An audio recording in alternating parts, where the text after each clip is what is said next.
देवस्य धीमहि धियो यो नः प्रचोदयात्। तूने हमें उत्पन्न किया, पालन कर रहा है तू, तुझसे ही पाते प्राण हम। दुखियों के कष्ट हरता तू, तेरा महान तेज है, छाया हुआ सभी स्थान। सृष्टि की वस्तु वस्तु में तो हो रहा है विद्यमान। तेरा ही धरते ध्यान हम, मांगते तेरी दया। ईश्वर हमारी बुद्धि को श्रेष्ठ मार्ग पर चला। ओम भूर्भुवः स्वः तत्सवितुर्वरेण्यं भर्गो देवस्य धीमहि धियो यो नः प्रचोदयात्। ओम शन्नो देवीरभिष्टयापो भवन्तु पीतये, संयोरभिस्रवन्तु नः। ओम वाक् वाक्, ओम प्राणः प्राणः, ओम चक्षुः चक्षुः, ओम श्रोत्रं श्रोत्रं, ओम नाभिः, ओम हृदयम्, ओम कंठः, ओम शिरः, ओम बाहुभ्यां यशोबलम्, ओम करतलकरपृष्ठे, ओम भुः पुनातु शिरसि, ओम भुवः पुनातु नेत्रयोः, ओम स्वः पुनातु कंठे, ओम महापुनातु हृदये, ओम जनः पुनातु नाभ्याम्, ओम तपः पुनातु पादयोः, ओम सत्यं पुनातु पुनः शिरसि, ओम खं ब्रह्म पुनातु सर्वत्र। ओम भुवः, ओम स्वः, ओम महः, ओम जनः, ओम तपः, ओम सत्यम्, ओम ऋतं च सत्यं च विधत्तपसो अध्यजायत, ततो रात्र जायत, ततः समुद्रो अर्णवः, ओम समुद्रादर्णवादधि संवत्सरो अजायत, अहोरात्राणि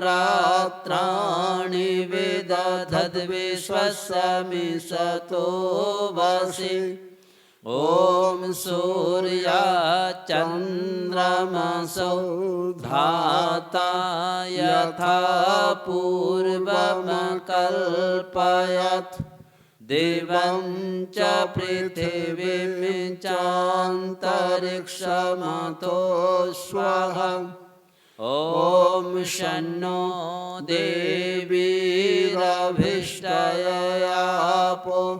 भवन्तु पीतये, संयोरभिस्रवन्तु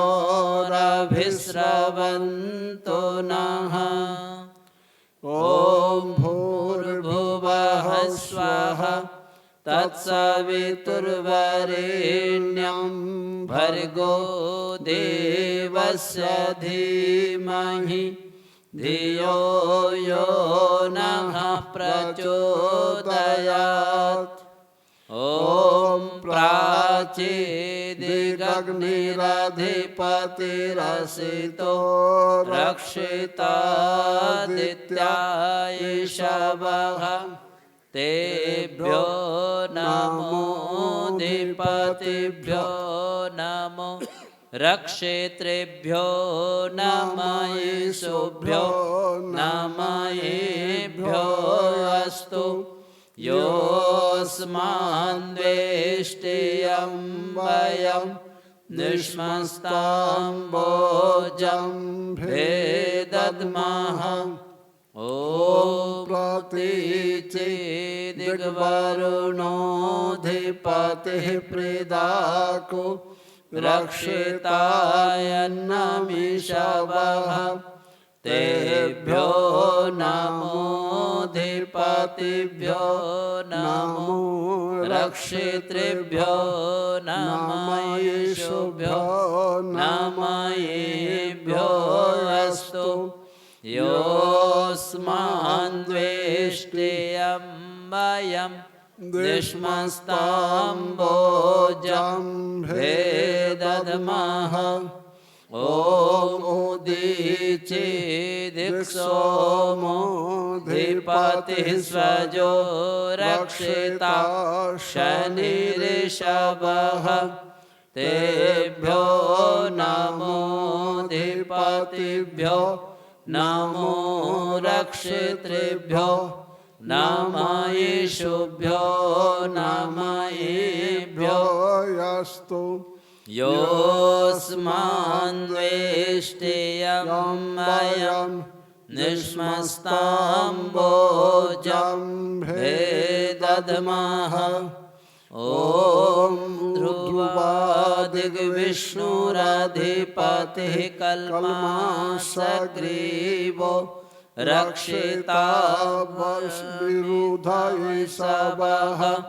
तेभ्यो नमोऽधिपतिभ्यो नमो रक्षितृभ्यो नमःभ्यो नमःभ्यो अस्तु।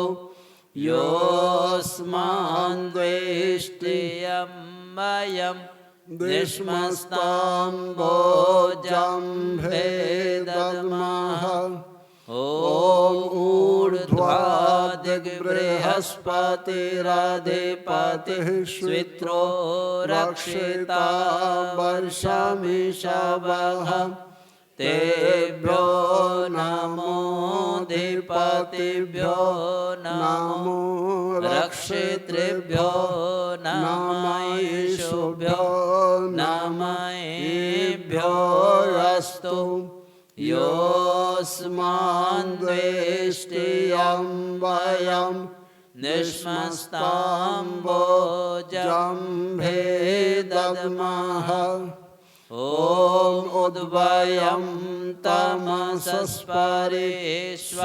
पश्यन्तयुत्तरं देवं देवत्र सूर्यमगनमज्योतिरुत्तमम्।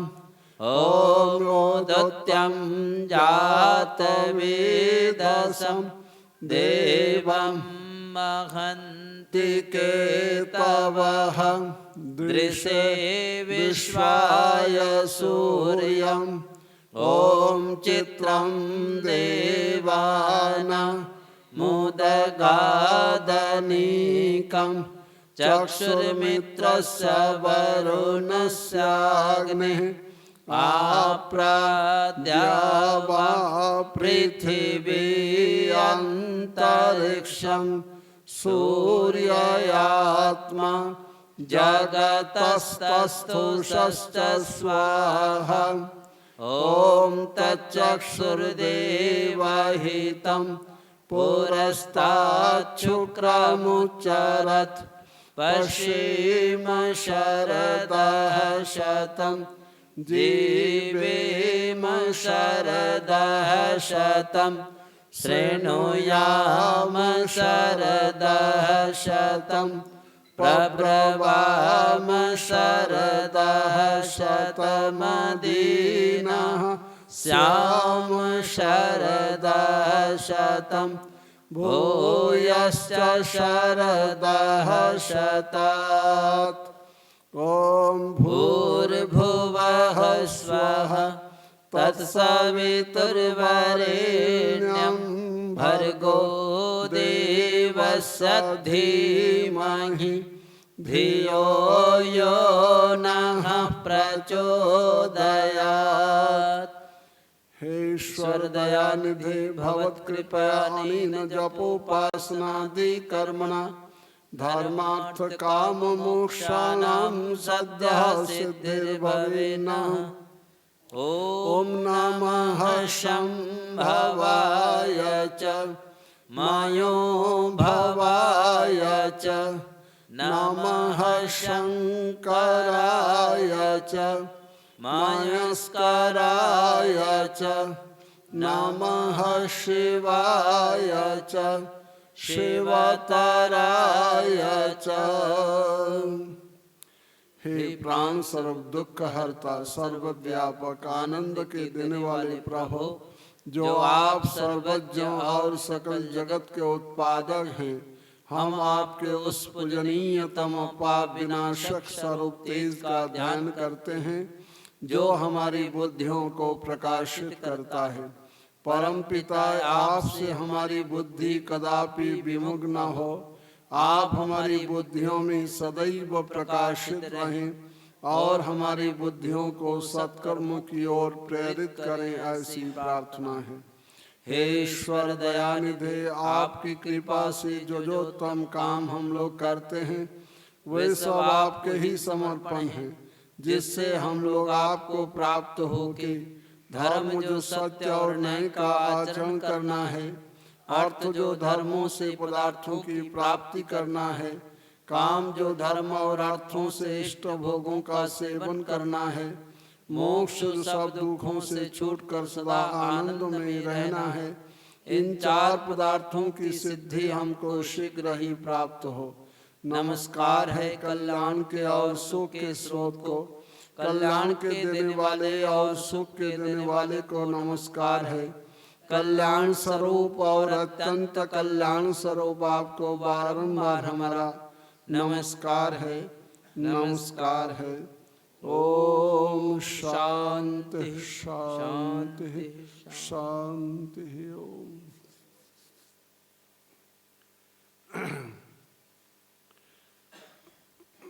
सज्जनों, माताओं तथा बहनों, जैसा आप सभी जानते हैं, ये हमारा आर्य समाज मंदिर मॉडल टाउन जालंधर का 73वां वार्षिक उत्सव बहुत ही उत्साह और प्रसन्नता के साथ चल रहा है।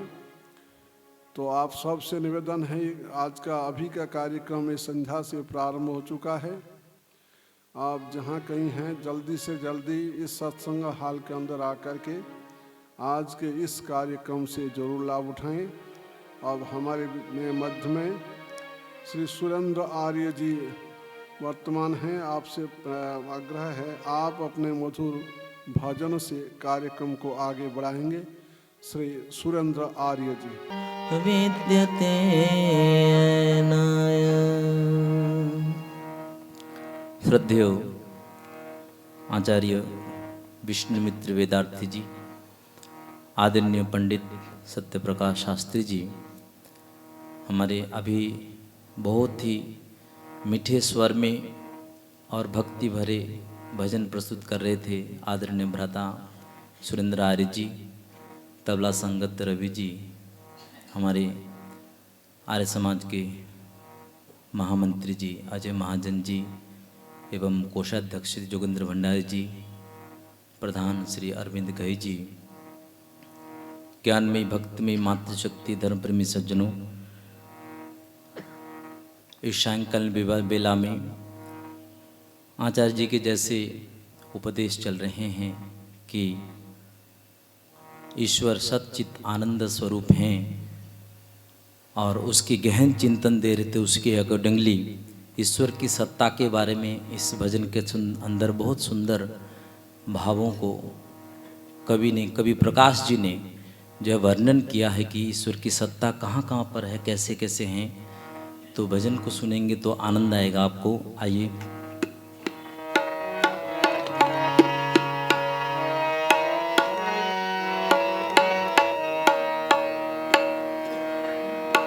मैं तुमको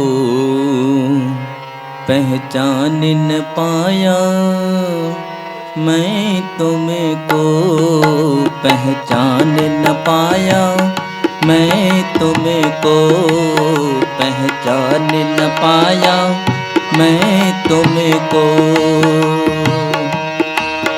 पहचान न पाया, न पाया न पाया, पहचान न पाया, न पाया न पाया, मैं तुमको पहचान न पाया, मैं तुमको पहचान न पाया, मैं तुमको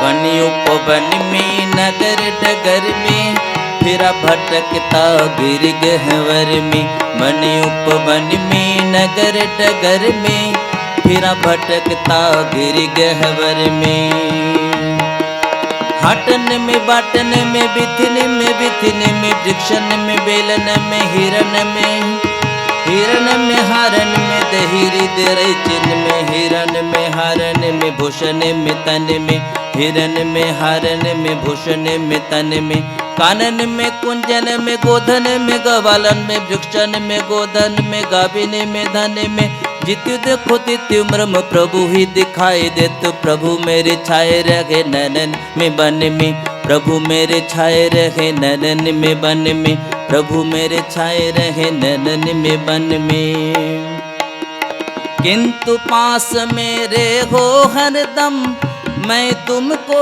जान न पाया, मैं तुमको पहचान न पाया, मैं तुमको पहचान न पाया, मैं तुमको पहचान न पाया, न पाया न पाया, पहचान न पाया, न पाया न पाया, मैं तुमको पहचान न पाया, मैं तुमको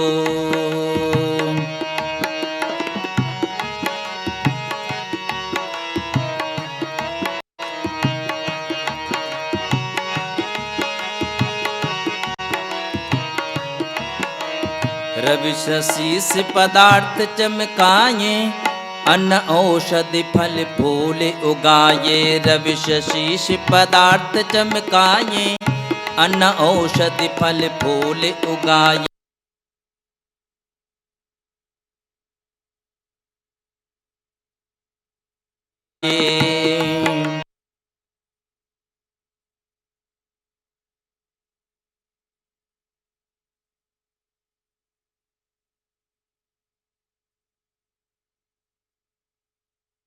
चेतन अनाड़ी के है न एक दुख चेतन अनाड़ी के, बिना घड़ी साज के न बनती प्रकाश घड़ी, चालक बिना चलते चक्रे गाड़ी के, बीज बिना वृक्ष बिना तेल हो, है न विश्व खेल किसी चतुर खिलाड़ी के, है न विश्व खेल कही चतुर खिलाड़ी के, तुम समान इस जग में कोई दाता दया निधान न पाया, मैं तुमको पहचान न पाया, मैं तुमको पहचान न पाया, मैं तुमको पहचान न पाया, न पाया न पाया, पहचान न पाया, न पाया न पाया, मैं तुमको पहचान न पाया, मैं तुमको पहचान न पाया, मैं तुमको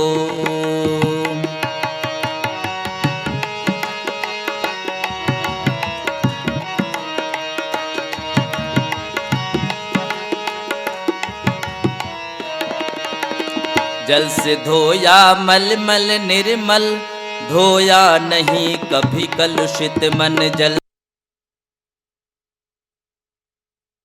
से धोया मलमल निर्मल, धोया नहीं कभी कलुषित मन। अद्भिर गात्राणि शोधन्ति, मनः सत्येन शोधते। विद्या तपोभूतात्मा, बुद्धिर्गणेन शोधते, बुद्धिर्गणेन शोधते। जल से धोया मलमल निर्मल, धोया नहीं कभी कुल शुद्ध मन। जल से धोया मलमल निर्मल, धोया नहीं कभी कलुषित मन। मन ही मिलाता इस मन ही दिलाता मुक्ति, मन ही तोलाता सुख कर्म में अड़ंगा है। मन ही से प्रीत रीति, मन से ही प्रेम गीत, मन ही से कला कपट द्वेष दंगा है। मन ही से कला कपट द्वेष संगा है। मन ही मरिच ले तोल जीज चीज कहीं, मन यदि चंगा है कठोती में भी गंगा है। मन यदि कटती में गंगा है, मन यदि चंगा है कठोती में भी गंगा है। मन यदि चंगा है कठोती में गंगा है। कट जाते थे पाप ज्ञान की गंगा में स्नान कर न पाया, मैं तुम्हें को पहचान न पाया। मैं तुम्हें को पहचान न पाया, मैं तुम्हें को पहचान न पाया, न पाया न पाया। पहचान न पाया, न पाया न पाया, मैं तुम्हें को पहचान न पाया। मैं तुम्हें को पहचान न पाया, मैं तुम्हें को।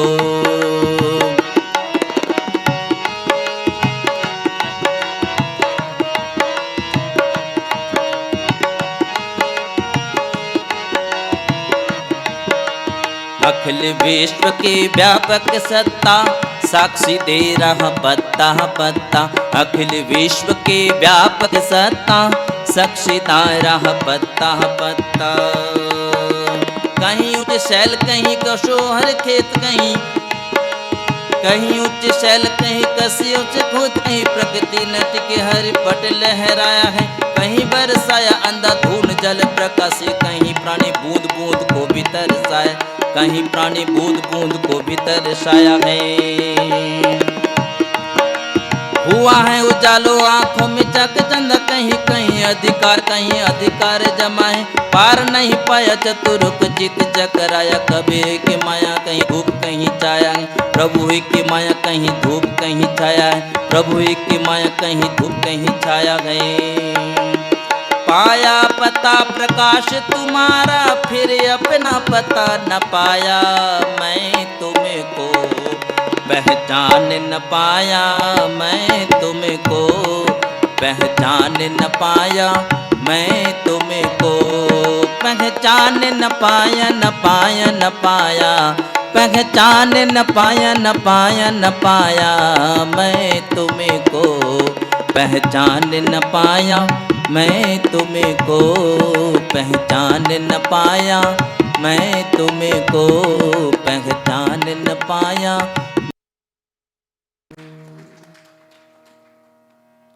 ईश्वर इस कण कण में जर्रे जर्रे में अपनी पता प्रकाश हम सभी को दे रहे हैं निरंतर। जिस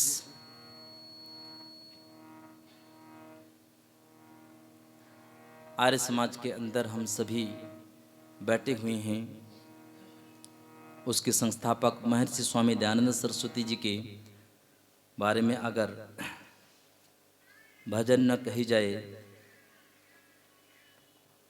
तो ऐसा लगता है कि कोई कमी रह गया। लेकिन ऋषियों की सोच बड़े अनूठा है। आज इस चीज का अभाव है कि हमारे घरों में कैसी संतान आए, हमारे देश कैसा हो, हमारी संस्कृति सभ्यता कैसी हो। ऋषि ने जगह जगह पर इस विषय में लिखा भी है, सत्यार्थ प्रकाश के अंदर भी। तो इसलिए भजन बहुत सुंदर। पूर्वशा वो भारत होगा एक ऐसा ऋषि ने सोचा था, क्या तुम वैसा सोचते हो जैसा ऋषि ने सोचा था। तो ऋषि की सोच तो अनूठा है। वो उनके दृष्टिकोण, उनकी दृष्टि धारा अलग ही दुनिया की थी।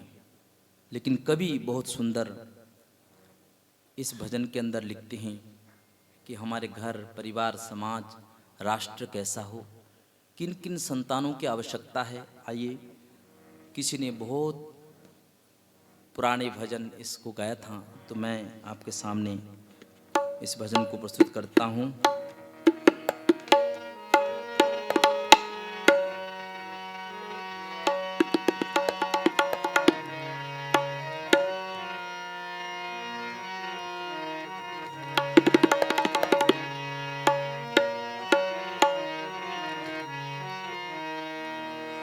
पूर्व सावो भारत हो गाए के ऋषि ने ऐसा सोचा था, क्या तुम वैसा सोचते हो जैसा ऋषि ने सोचा था?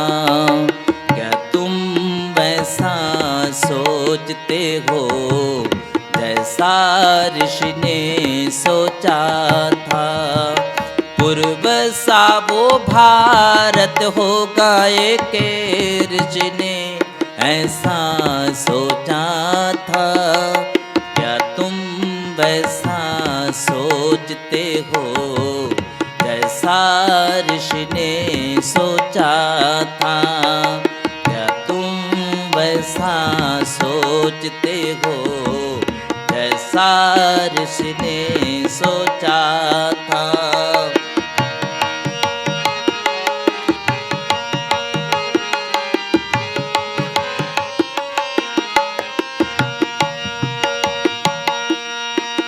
घर घर में राम से बेटे हो, घर घर में कृष्ण से हो योगी। घर घर में राम से बेटे हो, घर घर में कृष्ण से हो योगी। हो वीर सभी अर्जुन जैसे और भीम के जैसे निरोगी, और भीम के जैसे निरोगी। कपिल कनाद के जैसे ऋषि हो, ऐसा ऋषि ने सोचा था। क्या तुम वैसा सोचते हो जैसा ऋषि ने सोचा था? क्या तुम वैसा सोचते हो जैसा ऋषि ने सोचा था?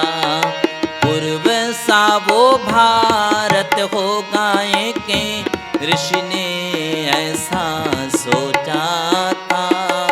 क्या तुम वैसा सोचते हो जैसा ऋषि ने सोचा था?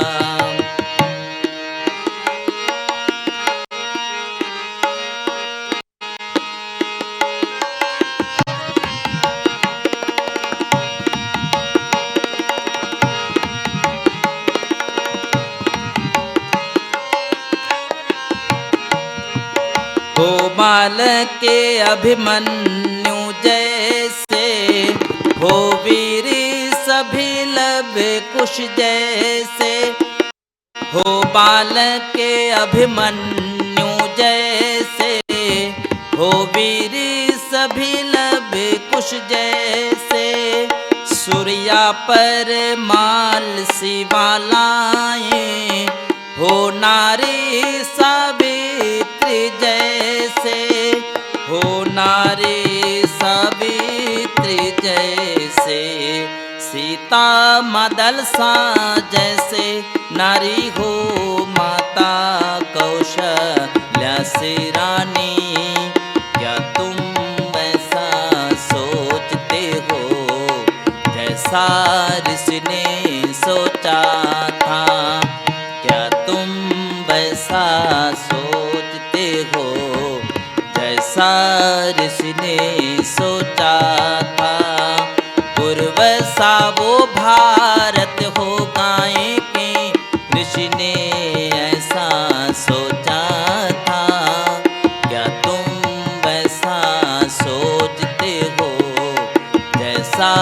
ऋषि ने सोचा था।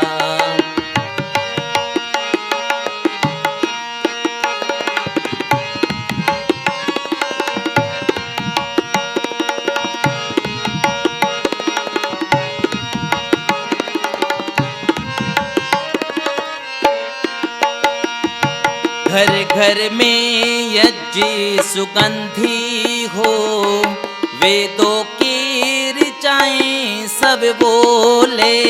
घर घर में यज्ञ सुगंधी हो, वेदों की ऋचाएं सब बोले।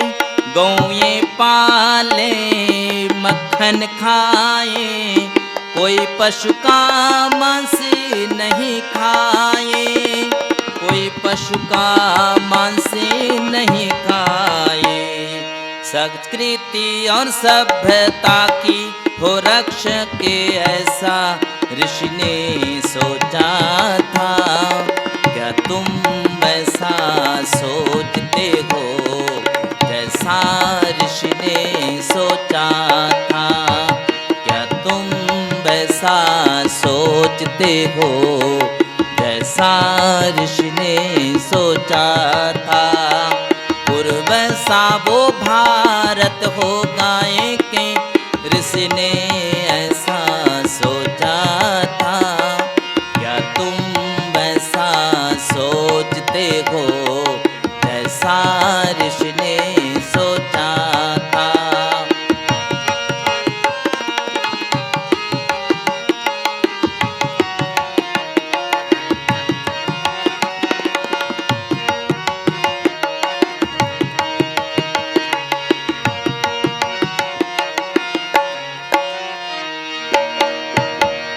ना हिंदू बने ना मुसलमान बने, न सिखी बने ना ईसाई बने।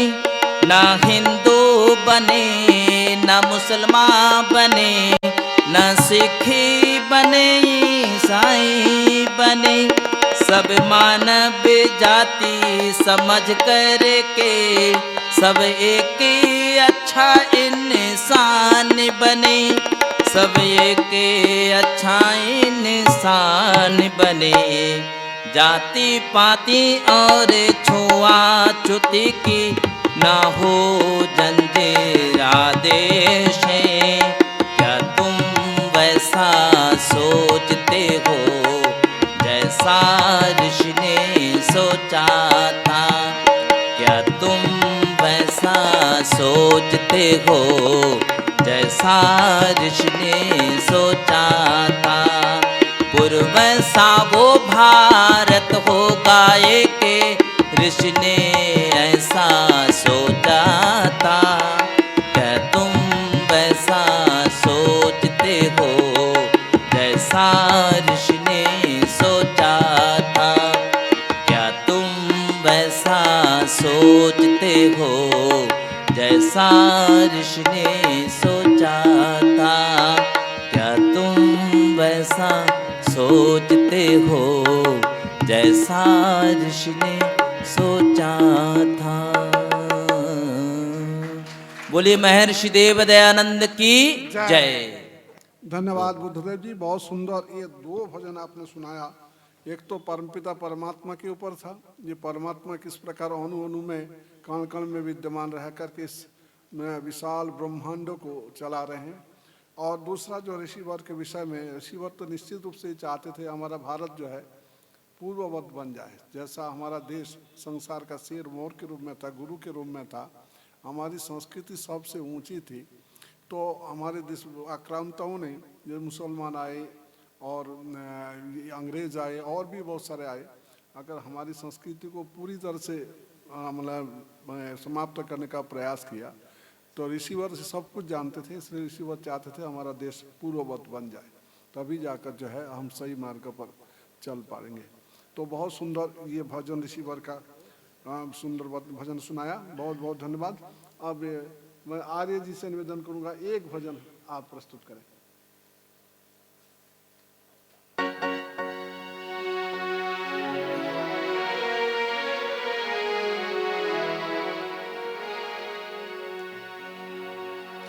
ओम।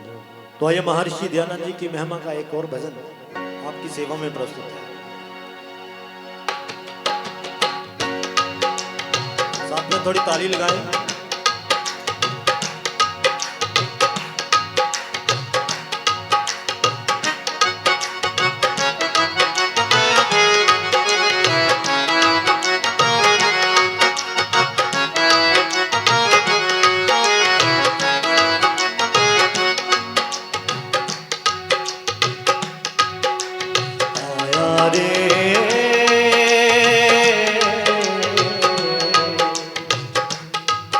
एक योग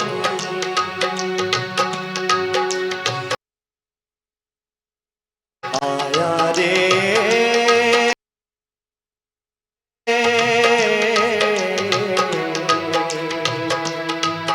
एक योगी उसने ऐसा किया उपकार समेटी बदल गई रफ्तार। आया रे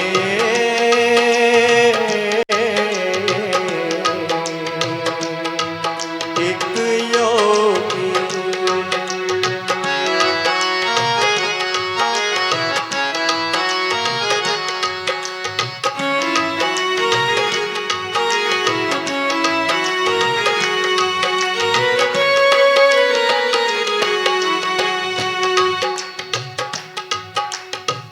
टंकारा का राज दुलारा चमका बन कर सुबह का तारा।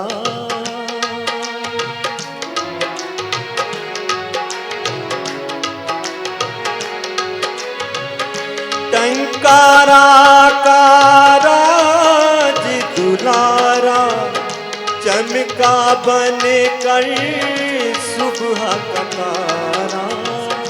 फैल गया जग में उजियारा। आया रे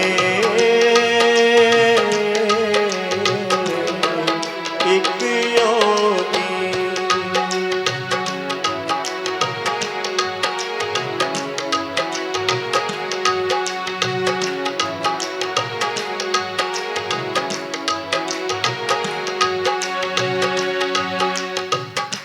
अंदर से जिज्ञासा जागी एक ईश्वर का बन अनुरागी।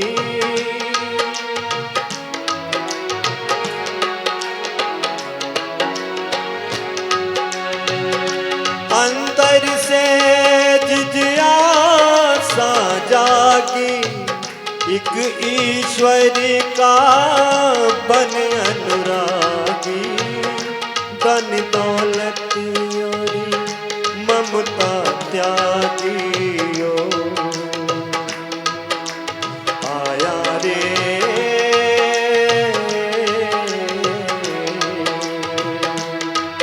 एक योगी।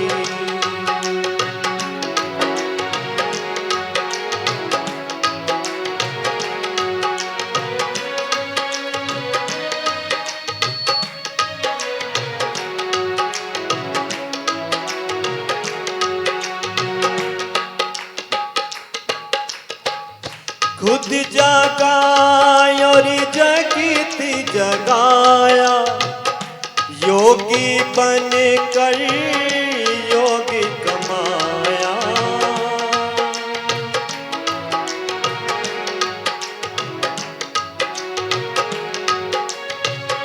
खुद जागा और जगत जगाया योगी बन कर योगी कमाया।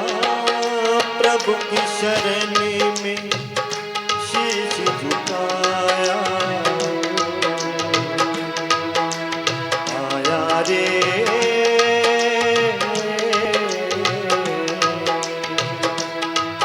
एक योगी।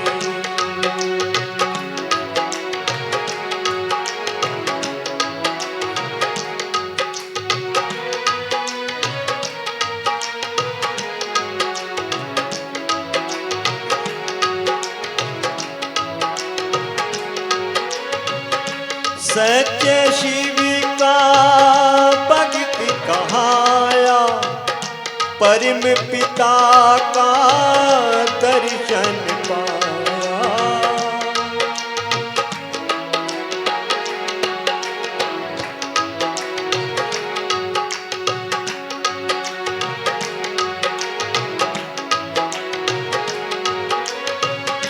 सच्चे शिव का भगत कहाया, परम पिता का दर्शन पाया। जन जन को मार्ग दिखलाया, आया रे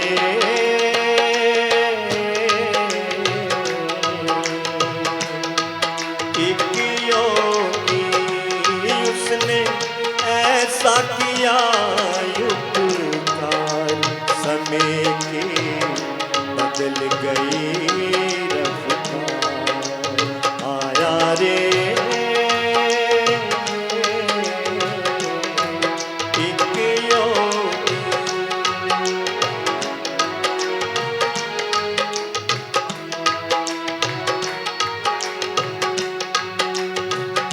घर घर ज्ञान के दीप जलाए, गोरी अंधेरे दूरी हटाए।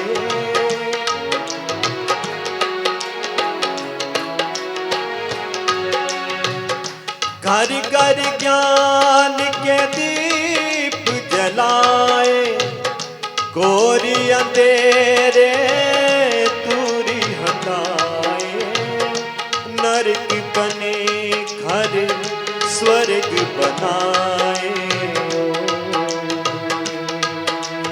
आया रे एक योगी।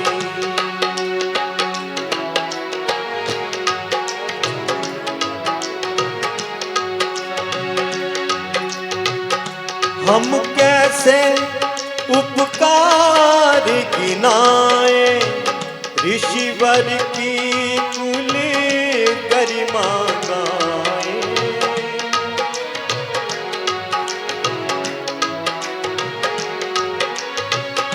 हम कैसे उपकार गिनाए, ऋषिवर की गुण गरिमा गाए।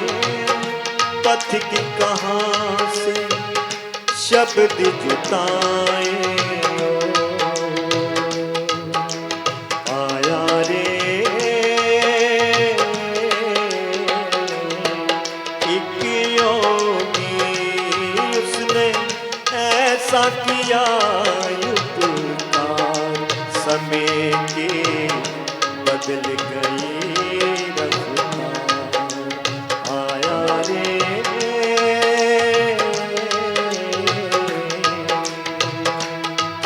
एक योगी, एक योगी। बहुत बहुत धन्यवाद, आपने बहुत ही शांत भाव से मुझे सुना। मैं आप सबका हृदय से धन्यवाद करता हूँ।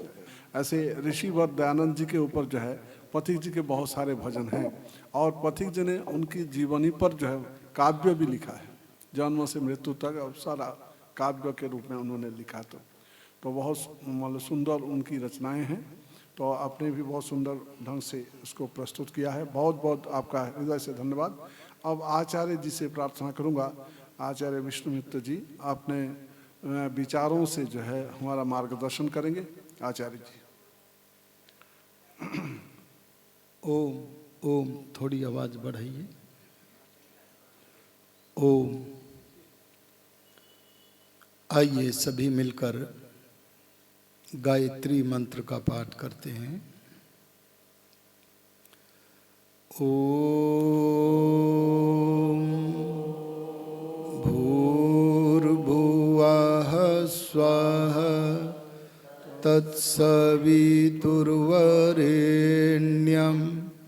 भर्गो देवस्य धीमहि धियो यो नः प्रचोदयात्।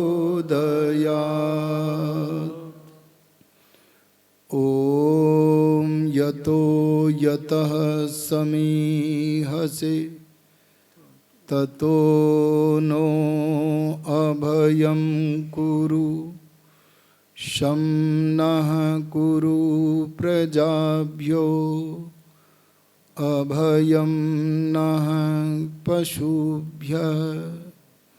इको समाप्त करें, आवाज को बढ़ाएं। इको पूरी तरह समाप्त, आवाज को बढ़ाइए। ओम भूर्भुवः स्वः तत्सवितुर्वरेण्यं भर्गो देवस्य धीमहि धियो यो नः प्रचोदयात्। ओम यतो यतः समीहसे ततो नो अभयं कुरु शं नः कुरु प्रजाभ्यो अभयं नः पशुभ्यः। व्याख्यान वेदी पर विराजमान हमारे आर्य भजनोपदेशक आदरणीय सुरेंद्र आर्य जी, आर्य समाज के पुरोहित आदरणीय सत्य प्रकाश शास्त्री जी, हमारे द्वितीय पुरोहित श्री बुद्धदेव वेदालंकार जी, आर्य समाज के महामंत्री आदरणीय अजय महाजन जी, आर्य समाज के कोषाध्यक्ष सम्माननीय जोगिंद्र भंडारी जी और हमारे सह कोषाध्यक्ष माननीय बलदेव मेहता जी, महिला आर्य समाज की प्रधाना समादरणीय सुशीला भगत जी, महिला आर्य समाज की मंत्रिणी आदरणीय रजनी सेठी जी, आदरणीय डॉक्टर विभा जी, सम्माननीय मातृशक्ति, सभी समुपस्थित पवित्र आत्माओं, कल अपने विचारों में हमने निर्णय किया था कि परमात्मा की पूजा का लक्षण परमात्मा को देना नहीं है बल्कि परमात्मा से ग्रहण करना है। मनुष्यों की पूजा का लक्षण उन्हें देना भी है और उनसे लेना भी है, और परमात्मा की पूजा का लक्षण जो लेना है उसके 3 प्रकार हैं: स्तुति, प्रार्थना और उपासना। आइए आज स्तुति विज्ञान पर कुछ विचार करते हैं। स्तुति शब्द का अर्थ है प्रशंसा करना, गुणगान करना, किसी के गुणों के गीत गाना। अच्छा, हम गीत कब गाते हैं? जब हमें किसी के गुणों का पता होता है। यदि हमें किसी के गुणों का पता नहीं है तो हो सकता है कि हम स्तुति के स्थान पर उसकी निंदा करने लग जाएं। निंदा और स्तुति में अंतर है। स्तुति का अर्थ है जो वस्तु जैसी है उसे वैसी ही जानना, वैसी ही मानना, और जैसी सही सही जानी है, मानी है, वैसा ही वाणी से वर्णन करना। ये क्या है? स्तुति है। इसके विपरीत निंदा क्या है? जो वस्तु जैसी है उसे वैसी न जानकर उल्टी जानना, उल्टी ही मानना और उल्टा ही वाणी से वर्णन करना। ये क्या है? निंदा। अर्थात सत्य भाषण करने का नाम स्तुति है और मिथ्या भाषण करने का नाम निंदा है। अगर हमें सच पता नहीं है तो सत्य भाषण कैसे करेंगे? तब तो हम स्तुति के स्थान पर ईश्वर के बारे में उल्टे उल्टे गीत गाएंगे, सोचेंगे स्तुति हो रही है पर निंदा करेंगे। जैसे पौराणिक मंदिरों में गीत गाते हैं, कभी कभी भगवान को भी भक्तों से काम पड़े। वाह वाह, भगवान को भी भक्तों से काम पड़ रहा है। आप देखिएगा कब पड़ा भगवान को भक्तों से काम? तो कहने लगे जब श्री राम केवट की नाव चढ़े। इस विषय में ये विचार करना चाहिए कि दशरथ पुत्र श्री राम को केवट की नाव की आवश्यकता पड़ सकती है, लेकिन सृष्टि रचयिता परमात्मा को अपने किसी भी काम के करने में किसी की कोई आवश्यकता नहीं है। परमात्मा को आवश्यकता क्यों नहीं है? क्योंकि वो सर्वशक्तिमान है। सर्वशक्तिमान माने अपने कर्मों को करने का जिसके पास पूरा सामर्थ्य है। भगवान सब काम कर सकते हैं कि नहीं? अरे बोलो ना, कर सकते हैं कि नहीं? हाथ खड़ा करके बोलो। अच्छा, तो मैं आपसे पूछता हूं, क्या भगवान चोरी कर सकते हैं? तो हाथ क्यों खड़ा कर रहे थे? अच्छा, चोरी करते नहीं है ये तो सबको पता है, पर चाहे तो कर सकते हैं या नहीं कर सकते? अरे बोलो, चोरी कर सकते हैं या नहीं कर सकते? क्यों नहीं कर सकते?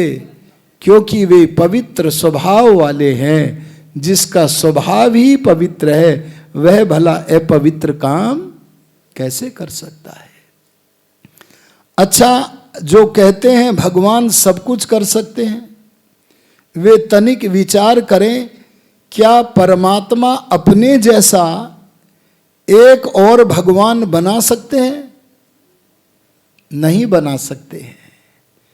और अगर दुर्जन तोष न्याय से मान भी लें कि परमात्मा चाहे तो अपने जैसा भगवान बना सकते हैं, तो भी जरा गंभीरता से विचार करना, एक भगवान बना हुआ होगा और एक भगवान नित्य होगा, सदा सनातन वाला होगा, तो अंतर तो रह जाएगा। अच्छा, भगवान क्या इतना बड़ा पहाड़ बना सकते हैं जिसे स्वयं भी न उठा सके? अरे बोलो, हां करोगे तो भी आपके हिसाब से सर्वशक्तिमान नहीं है, और ना करोगे बोलो तो भी सर्वशक्तिमान नहीं है। इसलिए ऋषि दयानंद कहते हैं, सर्वशक्तिमान शब्द का जो अर्थ तुम समझते हो वह नहीं है। सर्वशक्तिमान शब्द का अर्थ है अपने करने के सब कामों को परमात्मा किसी की भी सहायता के बिना स्वयं करता है। ये अर्थ है सर्वशक्तिमान का। परमात्मा की सर्वशक्तिमत्ता को न जानने के कारण बहुत सारे लोग कहते हैं कि भगवान भक्तों का उद्धार करने के लिए जन्म लेता है। अरे बोलो, भक्तों का उद्धार करने के लिए भगवान को क्या जन्म लेने की आवश्यकता है? वेदों के प्रगल्भ विद्वान महर्षि दयानंद कहते हैं, परमात्मा कभी जन्म इसलिए नहीं लेता क्योंकि अपने भक्तों का पूरा उद्धार करने का सामर्थ्य परमात्मा में बिना जन्म लिए है। अरे बोलो, आपका उद्धार भगवान कर रहे हैं या नहीं कर रहे हैं? क्या जन्म लेके कर रहे हैं या बिना जन्म लिए कर रहे हैं? अरे परमात्मा के पास अपने भक्तों का उद्धार करने का पूरा सामर्थ्य बिना जन्म लिए है, इसलिए उसे भक्तों का उद्धार करने के लिए जन्म लेने की आवश्यकता नहीं है। और दुष्टों का विनाश करने का परमात्मा के पास पूर्ण सामर्थ्य है या नहीं है? पूरा सामर्थ्य। अरे कंस जैसे लोग, अरे रावण जैसे लोग परमात्मा के सामने कीड़ी के तुल्य भी नहीं है। जब चाहे उनके मर्म का छेदन कर दे परमात्मा और उनका विनाश कर दे। इसलिए परमात्मा कभी जन्म नहीं लेता। वेद में भगवान ने इस बात को स्पष्ट किया, अजायमानः। परमात्मा जन्म न लेते हुए सृष्टि को बनाता है, सृष्टि का पालन करता है, सृष्टि का संहार करता है और जीवों के कर्मों का ठीक ठीक फल देता है। किसी गवाह की आवश्यकता उस सर्वज्ञ परमात्मा को नहीं है। इसलिए सही सही हमें भगवान के बारे में ज्ञान होगा तो हम भगवान की स्तुति कर सकेंगे, और यदि उसके गुणों का सही ज्ञान नहीं होगा तो हम अनेक बार स्तुति के स्थान पर निंदा भी कर सकते हैं और हमें पता भी नहीं चलेगा। बहुत सारे गीत हम ऐसे गाते हैं, आर्य समाज के मंचों पर तो नहीं गाते, पर यत्र तत्र ऐसे बहुत सारे गीत गाए जाते हैं जिसमें भगवान की निंदा भरी हुई होती है, भगवान की स्तुति नहीं होती है। इसलिए संभलने के लिए ऋषि दयानंद ने भगवान के गुणों का बोध कराने के लिए सत्यार्थ प्रकाश का सबसे पहला समोल्लास भगवान के गुणों का ज्ञान कराने के लिए बनाया। आर्य समाज का सारा दूसरा नियम भगवान के गुणों का बोध कराने के लिए किया, ताकि गुणों को जानकर भगवान का सही सही कथन कर सके, सत्य भाषण कर सके। इसलिए स्तुति करने वाले मनुष्य को पहला कर्तव्य है, भगवान जैसा है उसे वैसा जाने, वैसा माने और वैसा ही वाणी से कथन करें। इसका नाम क्या है जी? स्तुति है। अच्छा ये बताइए, स्तुति किसकी करें? एक जिज्ञासु प्रश्न करता है, स्तुति किसकी करें? संसार में 3 वस्तुएं हैं बस। अजी बोलो कितनी वस्तुएं हैं जी? 4 तो नहीं है ना, 3 हैं, ईश्वर, आत्मा और प्रकृति। 4 हैं ही नहीं, तो 3 पर ही विचार करना पड़ेगा। अब विचार करके बताओ, स्तुति एक ईश्वर की ही करें या 2 की कर लें या 3 की? विकल्प हमारे पास 3 ही हैं बस। 3 की करें या 2 की करें या 1 की करें? अपनी अपनी अंगुली उठा के बताओ। 1 वाले 1, 2 वाले 2, 3 वाले 3। करो विचार जरा, हैं जी? अच्छा आप 1 अंगुली उठा रहे हो तो बताओ दयानंद जी की बड़ाई करें या ना करें? अरे बताओ माता जी की बड़ाई करें या ना करें? अरे बताओ पिताजी की बड़ाई करें या ना करें? अरे बताओ श्री राम की प्रशंसा करें या ना करें? अरे उनके नाम की उंगली क्यों नहीं उठा रहे हो? अब देखो 2 हो गई हैं जी, अब 2 हो गई हैं। ध्यान देना। अच्छा चलो 2 से आगे बढ़ो, 2 से आगे बढ़ो। सूर्य प्रशंसा के योग्य रचना है या नहीं है? अरे भगवान की रचना सूर्य प्रशंसा के योग्य है या नहीं है? आप किसी महिला चिकित्सक के पास जाना तो महिला चिकित्सक बैठी हैं, विभा जी बैठी हैं, तो ये क्या कहेंगी? आपका जो बच्चा है अभी 2-3 दिन का ही है, इस बच्चे को उदय होते हुए सूर्य की रश्मि दिखाओ, किरणें दिखाओ, इससे बच्चे को पीलिया नहीं होगा। बोलो ये सूर्य की प्रशंसा कर रहे हैं कि नहीं कर रहे? अरे बोलो ना। तो कंजूसी क्यों करते हो? अरे वेद के मंत्र कहते हैं सूर्यो देवता, चंद्रमा देवता, वायुर देवता। ऋषि दयानंद कहते हैं परमात्मा ने सूर्य में, चंद्रमा में, अरे जिस जिस वस्तु में जितने जितने दिव्य गुण धरे हैं, उस वस्तु में उतने उतने ही दिव्य गुण हैं, न उससे कम और न उससे ज्यादा। अर्थात दिव्य गुणों को धारण करने के कारण जड़ पदार्थ भी देवता हैं और बोलो चेतन पदार्थ भी देवता हैं, और परमात्मा तो महादेव है, परम देव है, इसलिए तीनों प्रशंसा के योग्य है। ये सिद्धांत है। सिद्धांत माने जो पूर्ण रूप से सिद्ध हो और अंतिम रूप से सिद्ध हो, जिसमें कोई परिवर्तन नहीं किया जा सकता, उसका नाम क्या है? सिद्धांत। अर्थात प्रशंसनीय जो है उसकी प्रशंसा करो, और जो प्रशंसनीय नहीं है उसकी कभी भी प्रशंसा मत करो, लेकिन संभल करके करो। इसी का नाम आर्य समाज है, इसी का नाम सनातन धर्म है, इसी का नाम वैदिक धर्म है। हम संभल करके स्तुति नहीं करते हैं। क्या संभलना है?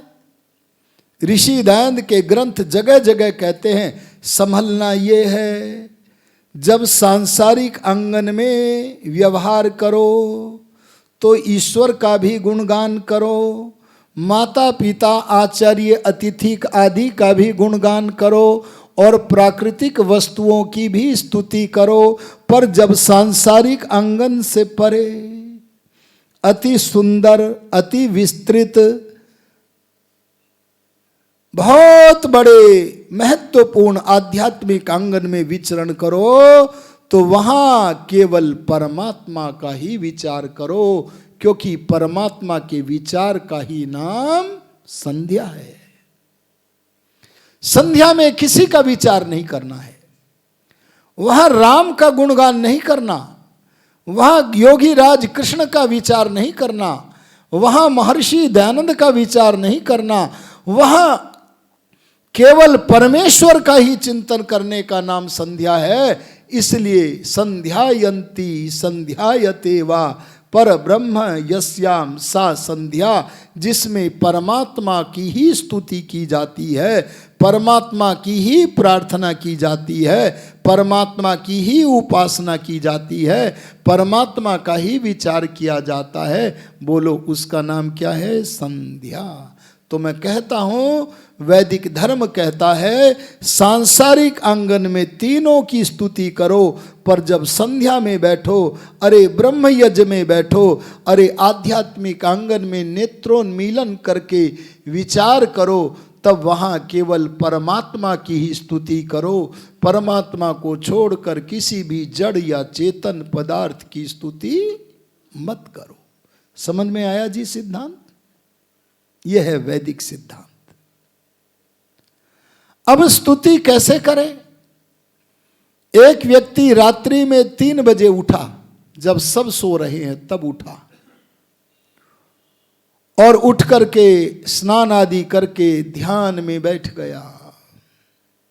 अच्छा, इससे पहले ये विचार करो, संसार में सबसे अधिक स्तुति के योग्य कौन है? सबसे अधिक प्रशंसा के योग्य कौन है? अच्छा, ज्ञान की दृष्टि से ये जो विद्वान बैठे हैं, इन विद्वानों में और भगवान में जरा विचार करो, दोनों में अविचार करो। गुरु बड़ा कि भगवान? अरे बताओ ना जरा, हैं जी? आप तो आर्य समाज मंदिर में बैठे हो, इसीलिए सही उत्तर दे रहे हो।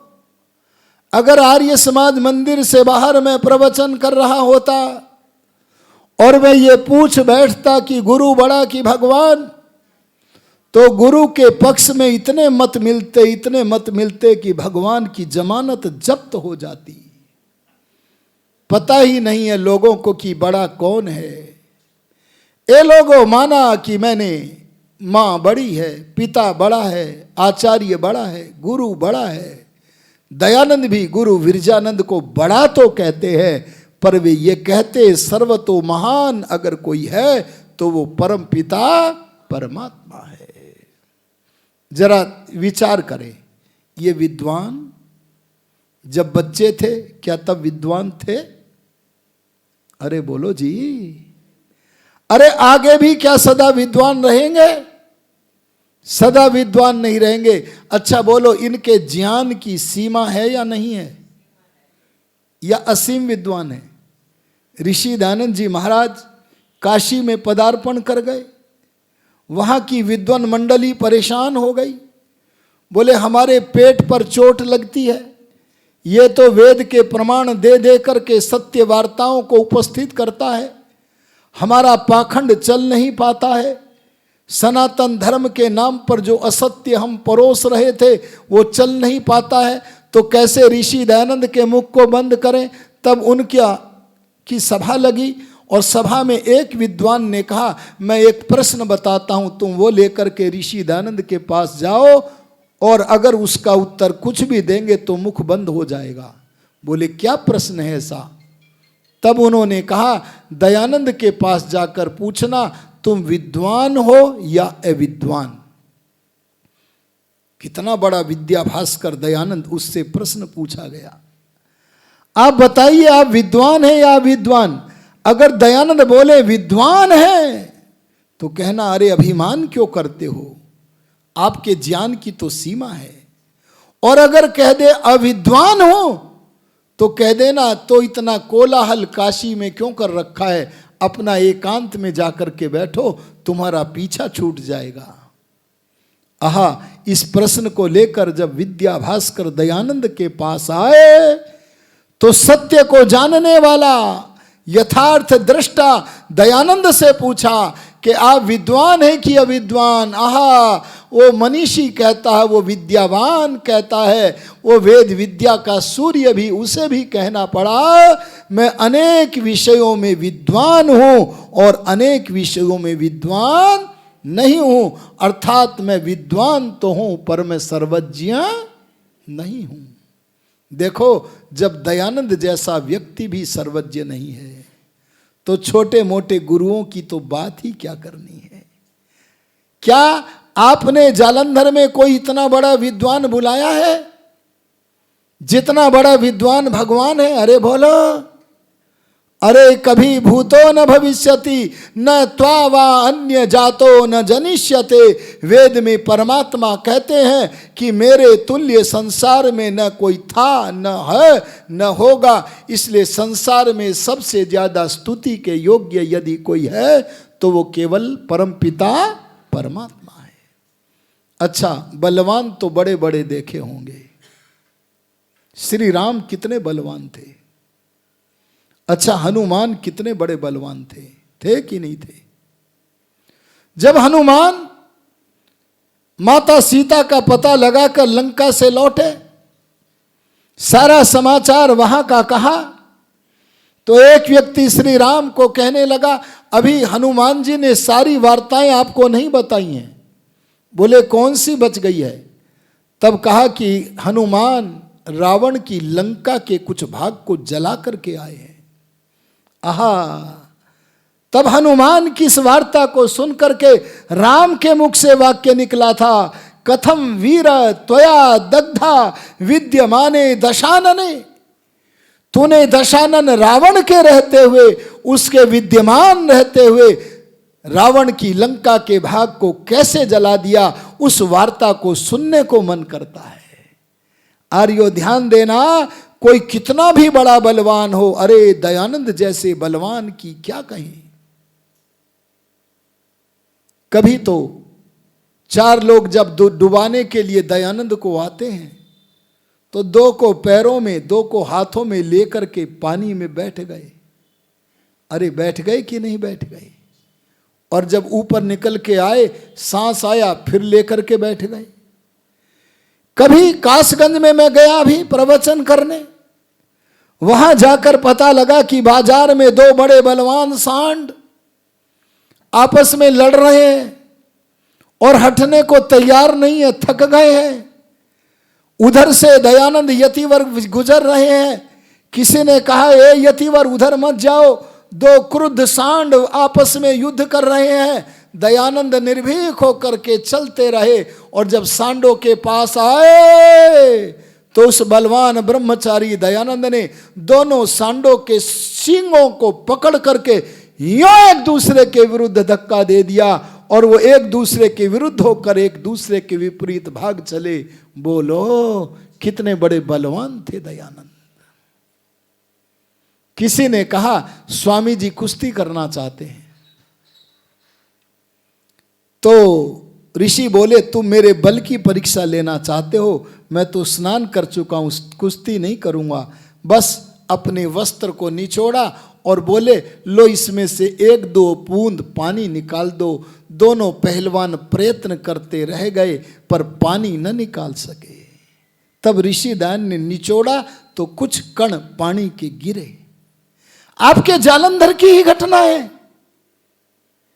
यहां पर ऋषिदान का ब्रह्मचर्य पर प्रवचन हो रहा है और श्रोताओं में एक राजा भी बैठे हैं और राजा खड़े होकर के बोले आपके ब्रह्मचर्य की महिमा का प्रवचन मैं सुन रहा हूं और आप अपने प्रवचन में ब्रह्मचर्य की जिस महिमा का वर्णन कर रहे हो, ए दयानंद आप भी तो ब्रह्मचारी हो, जरा उस ब्रह्मचर्य का प्रदर्शन करके दिखाओ। आप जो वाणी से बोल रहे हो उसे क्रिया में ला करके सिद्ध करके दिखाओ। आहा, वो ब्रह्मचारी प्रदर्शन पर विश्वास नहीं करता था। ऋषिदान ने संकेत कर दिया बैठ जाओ, प्रदर्शन नहीं करना था लेकिन शंका का समाधान तो करना था। प्रवचन के बाद दयानंद योगी जब वह राजा अपनी बग्घी में बैठे, बग्घी में घोड़े कितने थे? 4 घोड़े थे। 4 घोड़ों की बग्घी रोकी शहर जालंधर जाके। 4 घोड़े थे। अच्छा, राजा की बग्घी के घोड़े निर्बल होंगे कि बलवान होंगे? बलवान 4 घोड़े थे और चारों घोड़े जिस समय सारथी घोड़ों को हाँकने लगा, वो घोड़े उस बग्घी को आगे खींच रहे हैं लेकिन बग्घी टस से मस नहीं हो रही। राजा बोले सारथी बग्घी क्यों नहीं चल रही? बोले घोड़े प्रयत्न तो कर रहे हैं पर बग्घी टस से मस नहीं हो रही है, चलो उतर करके देखते हैं। और उतर के देखा तो ब्रह्मचर्य की साक्षात मूर्ति खड़ी थी, ब्रह्मचारी दयानंद। उन्होंने बग्घी के पहिए को सहज रूप में हाथ से पकड़ा था, मानो कोई बल ही न लगा रहे हों। अरे इतने बड़े बलवान लोग इस संसार में हुए, पर क्या कोई परमात्मा के बराबर बलवान हुआ? अरे बोलो हुआ क्या? अरे वो परमात्मा धरती को ही धारण नहीं करता, अरे वो परमात्मा सूर्य को ही धारण नहीं करता, वो सारे संसार का आधार है। इसलिए मैं कहता हूं सबसे बड़ा बलवान अगर कोई है तो परमात्मा है। इसलिए परमात्मा के तुल्य संसार में कोई भी प्रशंसा के योग्य, अरे स्तुति के योग्य नहीं है। अच्छा, यहां जालंधर में बड़े बड़े दानी बैठे हैं, बड़े बड़े दानी यहां बैठे हैं, बहुत सारे दानी, एक से एक बढ़ के दानी है। लेकिन क्या कोई परमात्मा के बराबर दानी है? अरे बोलो है? अरे आपके दान की सीमा है और आप जब बालक थे तब दान नहीं देते थे और आगे भी दान नहीं करेंगे, पर आपके दान की एक सीमा है। पर परमात्मा सोना पहले भी देते थे, आज भी देते हैं, आगे भी देंगे। अरे पानी, चांदी, लोहा, अन्न, वस्त्र, सारी वस्तुएं परमात्मा पहले भी देते थे, आज भी देते हैं और बोलो आगे भी देंगे। परमात्मा के तुल्य संसार में कोई भी दानी नहीं है। अब बताओ सबसे अधिक प्रशंसा के योग्य, स्तुति के योग्य संसार में कौन है? तो एक ही उत्तर मिलेगा, परमात्मा के तुल्य संसार में प्रशंसनीय बोलो कोई नहीं है। इसीलिए मैं कहता हूं सांसारिक आंगन में तीनों की स्तुति करो, पर जब संध्या में बैठो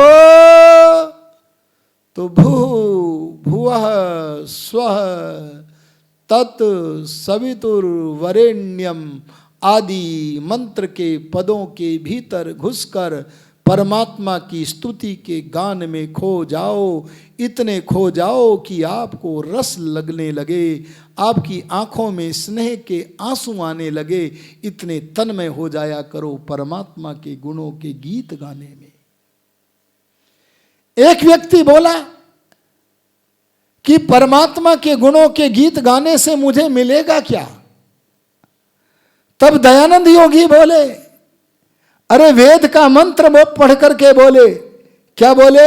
यस्य नाम महद यशः, जो परमात्मा के नाम का कीर्तन करता है उसे कीर्तन करने वाले को महान यश प्राप्त होता है। बोलो जी क्या प्राप्त होता है? इससे क्या निकला? अगर आप परमात्मा का नाम स्मरण कर रहे हो तो आपकी स्तुति बढ़नी चाहिए, आपकी प्रशंसा बढ़नी चाहिए, आपका यश बढ़ना चाहिए। अगर आप परमात्मा का गुणगान नहीं कर रहे हैं तो आपकी स्तुति, आपकी प्रशंसा, आपका यश नहीं बढ़ेगा। एक व्यक्ति बोला, क्या धरा है भगवान के नाम में? मुझे भी जल्दी थी, मैंने तुरंत प्रति प्रश्न किया, अरे तेरे घर में मटकी है या नहीं है? बोले हाँ जी मटकी तो है। मैंने कहा क्या धरा है तुम्हारे घर की मटकी में? कहने लगा मटकी में तो मक्खन है। अरे मटकी में तो दूध भरा पड़ा है, मटकी में तो छाछ है। मैंने कहा जैसे तुम मटकी के भीतर से मक्खन निकाल कर खाते हो, ऐसे भगवान के नाम में भरे पड़े हैं। भगवान के असंख्य गुण, कर्म, स्वभाव, उन नामों में भरे हुए भगवान के गुणों को, भगवान के कर्मों को, भगवान के स्वभावों को निकाल कर अपने जीवन में धारण करो। अपनी आत्मा को भगवान के गुणों से, कर्मों से, स्वभावों से अलंकृत करो। तो बोलो ऐसे करने से महान यश बढ़ेगा कि नहीं बढ़ेगा? एक व्यक्ति रात में 3 बजे उठकर 4 बजे स्नान करके 4 बजे से लेकर 8 बजे तक जप करता है। मिश्री मिश्री मिश्री मिश्री। कितने घंटे हुए? 4 घंटे। अरे बोलो 4 घंटे में तो मुंह मीठा हो जाएगा कि नहीं? है जी? नहीं होगा। तो जप करने का लाभ क्या हुआ? अरे जब 4 घंटे तक मिश्री का जप किया और मुंह मीठा नहीं हुआ तो बोलो जप करने का लाभ क्या हुआ? आहा, तब शास्त्र बोला, ए तूने 4 घंटे जप तो किया पर तेरा मुंह इसलिए मीठा नहीं हुआ क्योंकि तुझे जप करना आया नहीं, तुझे स्तुति करना आया नहीं। बोले क्या कमी रह गई? तब वेद का मंत्र बोला। क्या बोला? 3 प्रकार के मनुष्य हैं जो भगवान के नाम का जप करते हैं। आप सब यहां भगवान के भक्त बैठे हैं और आप लोगों में यहां 3 प्रकार के ही लोग बैठे होंगे, मुझे ऐसा लगता है। सब अच्छे लोग बैठे हैं, भगवान के भक्त बैठे हैं और 3 तरह के लोग बैठे होंगे। अपना अपना चयन कर लेना आप कौन सी कोटि के व्यक्ति हैं। वेद कहता है कुछ भक्त भगवान के ऐसे हैं, गायन्ति त्वा गायत्रिणः। यजुर्वेद में भगवान बोले कुछ मनुष्य ऐसे हैं जो केवल गीत गाते हैं। अरे बोलो केवल गीत गाना जानते हैं ना? ओम भूर्भुवः स्वः तत्सवितुर। बिटिया कुकुर की घंटी बजने वाली है, उसे बंद कर देना। वरेण्यम भर्गो देवस्य धीमहि। अरे बोलो केवल गीत गा रहा है, केवल गीत गा रहा है। आहा, माला से गिनती गिन रहा है कितनी बार मैंने गायत्री मंत्र का गान कर दिया है। बोलो इसका मुंह मीठा होगा? नहीं होगा। बोले जी 100 माला जप दी है, 1 माला में इतने मोती है, बस केवल गीत गाता है। बोले अर्थ जानता है? बोले नहीं जी, गायत्री मंत्र का अर्थ तो नहीं पता। बस ऐसे ही जो मनुष्य मिश्री मिश्री मिश्री तो करता है पर मिश्री शब्द से जिस वस्तु को जाता है उस वस्तु रूप अर्थ का विचार नहीं करता, उसका मुख मीठा अरे बोलो नहीं होता। ऐसे गीत तो तोते भी गाते हैं। तोता कैसे गाता है? शिकारी आएगा, जाल बिछाएगा, दाना डालेगा, फंसना नहीं है। गा रहे हैं, बार बार गा रहे हैं। और बोलो फंस रहे हैं कि नहीं फंस रहे हैं? ऐसे हम भी गा रहे हैं। स्वस्ति वाचन के गीत गा रहे हैं, शांतिकरण के मंत्रों के गीत गा रहे हैं, और पूछे कि स्वस्ति वाचन के मंत्रों के अर्थ पता है? अरे संध्या के 19 मंत्रों के अर्थ पता है? बोले नहीं पता, बस गीत गाते हैं। संध्या के मंत्रों के गीत, स्वस्ति वाचन के गीत, यज्ञ के मंत्रों के गीत गा रहे हैं। और क्या गा रहे हैं? मावस्ते न ईशत, हे भगवान हमारे ऊपर चोरों का शासन कभी न हो जाए। और वोट किसको देंगे? तोते की तरह स्वस्ति वाचन बोलते हुए मतदान स्थल पर जाएंगे। मावस्ते न ईशत, हमारे ऊपर चोर का शासन न चले। और वोट किसे देंगे? महाचोर को देंगे। बोलो ऐसे मुंह मीठा होगा क्या? आर्यो ध्यान देना, मंत्रों के अर्थों का विशेषज्ञ बनो। अगर मुंह मीठा करना है तो मिश्री शब्द से जिस वस्तु को जाना जाता है वो श्वेत वर्ण की वस्तु, मिश्री, उस अर्थ का, उस चीज का, उस वस्तु का विचार करो। अगर विचार करोगे तो आगे बढ़ोगे। आगे बढ़ोगे तो मंत्र कहता है अर्चन्ति त्वा अर्कमर्किणः, जो केवल वेद के मंत्रों का गान ही नहीं करता बल्कि मंत्रों के अर्थों का विशेषज्ञ है और अर्थों का विचार भी करता है। लंबी लंबी संध्याओं में अर्थों का विचार करके समय लगाता है, बोले वो और आगे बढ़ जाता है। जो केवल गीत गाता है उस भक्त का नाम वेद के शब्दों में है गायत्री, और जो मंत्र के अर्थों का विशेषज्ञ है वेद के शब्दों में उस भक्त का नाम है अर्की। अरे बोलो क्या नाम है? अर्की माने अर्थों का विशेषज्ञ, मंत्र के अर्थों का चिंतन करने वाला। लेकिन वेद कहता है केवल अर्थों का ही विचार कब तक करते रहोगे? अरे मिश्री शब्द से जो वस्तु जानी जाती है, अगर केवल उस वस्तु का विचार ही करोगे तो बोलो विचार मात्र से मुंह मीठा हो जाएगा क्या? नहीं होगा। तो क्या करना पड़ेगा? बोले तीसरा काम करो। मिश्री शब्द के अर्थ से जो वस्तु जानी जाती है उस वस्तु का विचार करके उस वस्तु को जीभ पर धर लो। अजी कितना समय लगेगा मुंह मीठा होने में? अरे बोल दो ना, तुरंत मीठा होगा। ध्यान देना, ऐसे परमात्मा के न्याय को, अरे परमात्मा की दया को, अरे परमात्मा के ज्ञान को, परमात्मा के गुणों को चुन चुन के विचार कर करके उससे अगर हम अपनी आत्मा को सजाएंगे, अरे जैसे कानों को कुंडल से सजाते हैं, अरे जैसे हाथों को कंकण से सजाते हैं, ऐसे स्तुति करके गुणगान करके भगवान के गुणों से अपनी आत्मा को जो व्यक्ति अलंकृत करता है, सजाता है, बोलो ये अलंकार क्या किसी स्वर्णकार की दुकान पे मिलेंगे? अरे बोलो ना, मिलेंगे क्या? अरे इन्हें परमेश्वर के गुणों से जो अपनी आत्मा को अलंकृत करता है, जो अपनी आत्मा को सजाता है ना, ऐसा आत्मा को सजाने वाला संध्या रूपी ब्यूटी पार्लर में जाकर अपनी आत्मा को अलंकृत करने वाला मानव, वो भगवान का भक्त केवल गायत्री नहीं बनता, केवल अर्की नहीं कहलाता, ब्रह्म के गुणों को धारण करने के कारण उसका नाम भगवान ने वेद में रखा ब्रह्मा। और क्या कहा? ब्रह्माणस्त्वा शतक्रतो उद्वंशमिव ये मिरे।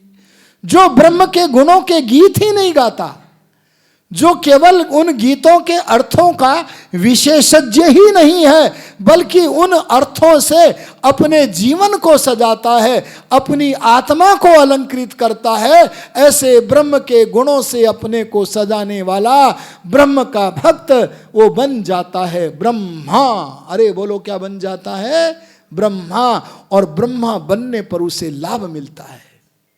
गायत्री बनने पर ज्यादा लाभ नहीं मिलता, अर्की बनने पर ज्यादा लाभ नहीं मिलता, पूरा लाभ संध्या करने वाले उस व्यक्ति को मिलता है जो ब्रह्म के गुणों से अपनी आत्मा को स्तुति के द्वारा अलंकृत करता है। उसे 2 लाभ मिलते हैं। अरे बोलो कितने? ये स्तुति के 2 लाभ बता रहा हूं। पहला लाभ, आत्मोद्धार करता है, अपना उद्धार करता है। ईश्वर भक्ति के, ईश्वर के गुणों को से अपनी आत्मा को रंग करके आत्मा की उन्नति कर लेता है। और दूसरा, आत्मोन्नति करने के साथ साथ दूसरों का भी उद्धार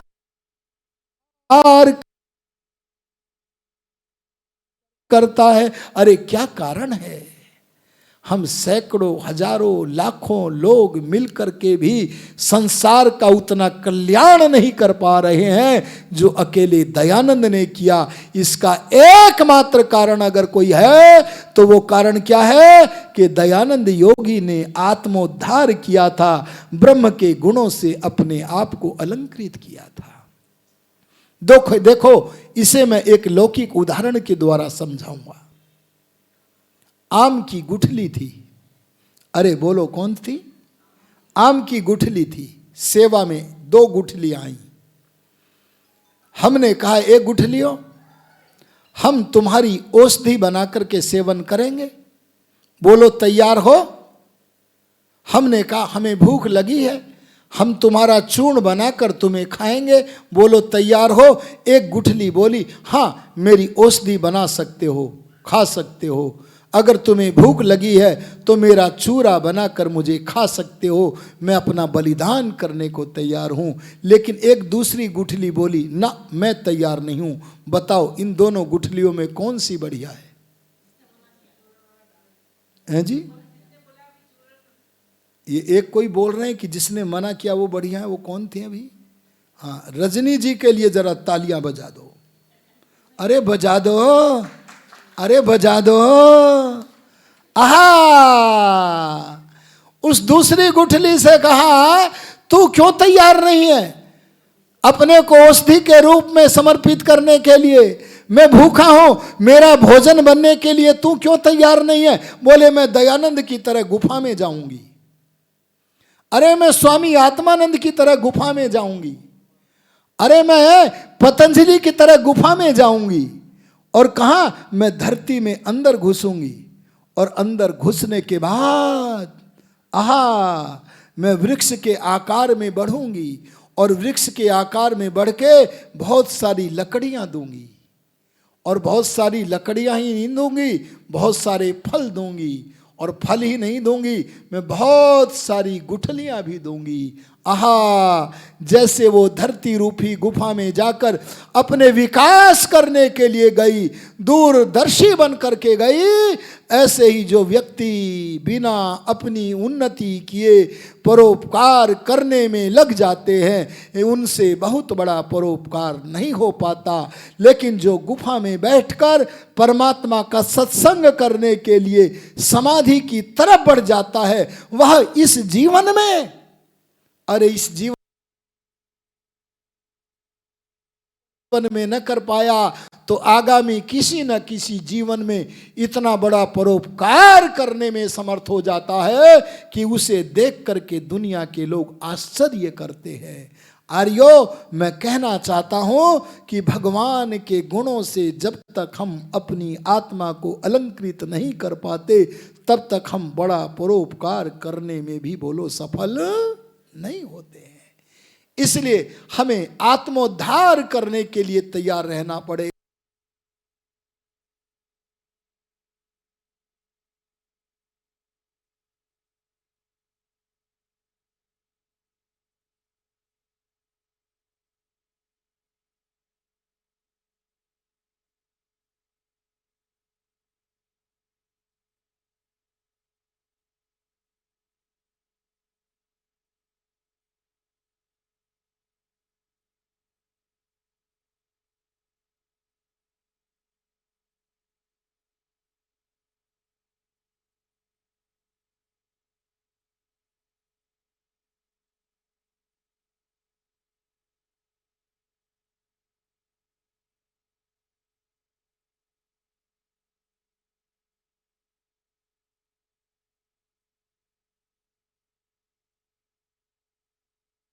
प्रचारित करने के लिए होम कर सकें। अरे जालंधर के ही स्वामी श्रद्धानंद को देखो, बताओ उन्होंने ऋषि दयानंद का सत्संग करने के बाद क्या अपने जीवन का बलिदान नहीं किया? अरे उस अब्दुल रशीद ने मारा था जिसे महात्मा गांधी ने कहा था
इस विषय में हम निर्धन हैं, इसीलिए भगवान की तरफ हम गतिमान नहीं हो पाते हैं।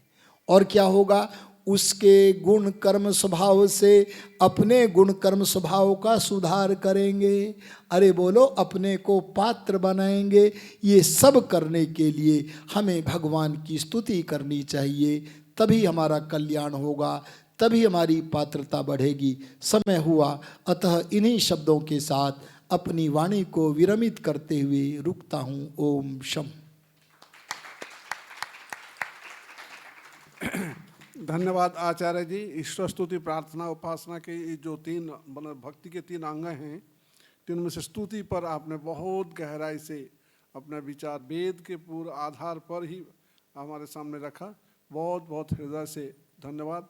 और किसकी स्तुति होनी चाहिए वो आपने समझ लिया, और स्तुति समय जो करते हैं कितना समय होना चाहिए वो आप समझ लें। कितने समय तक आप स्तुति करने में बैठेंगे ये आपके ऊपर निर्भर है। तो बहुत बहुत हृदय से आपका धन्यवाद। अब कल के लिए जो कल प्रातः काल का जो कार्यक्रम है, प्रातः काल हम 7:30 बजे शुरू करते हैं, 7:30 से 9:30 बजे तक कार्यक्रम चलता है। तो कल के यजमान जो बनने वाले थे किसी कारण से जो है वो कल यहाँ पर जालंधर में नहीं रहेंगे, उपस्थित नहीं हैं। तो अगर कोई बनना चाहते हैं कल के लिए यजमान, सुबह प्रातः काल के यजमान के रूप में कोई भी परिवार नहीं, आप तो परमानेंट हैं, तो बाकी कोई वो यहाँ का उपस्थित नहीं, मतलब उनका परिवार कहीं जाना है उन्होंने। तो इस प्रकार से जो है कोई बनना चाहे तो स्वागत उनका। सुबह ठीक 7:30 बजे प्रारंभ हो जाएगा, पहले आ जाइए। चलो ठीक है, इनका परसों था, कल बन जाइए, परसों फिर देख लेंगे। अब शांति पाठ के साथ कार्यक्रम समाप्त होगा। ओम दाहु शांतिरंतरिक्षं शांति पृथिवी शांतिरापः शांतिरोषधयः शांतिः वनस्पतयः शांतिर्विश्वे देवाः शांतिर्ब्रह्म शांति सर्वं शांति शांतिरेव शांति सामा शांतिरेधि। ओम शांति शांति शांति। जो बोले सो अभय। वैदिक धर्म की जय। बोल महर्षि दयानंद की जय। भारत माता की जय। गौ पालकों की जय। आर्य समाज अमर रहेगा, अमर रहेगा। वेद की ज्योति जलती रहेगी, जलती रहेगी। ओम का झंडा ऊंचा रहेगा, ऊंचा रहेगा। प्रणाम ध्वनि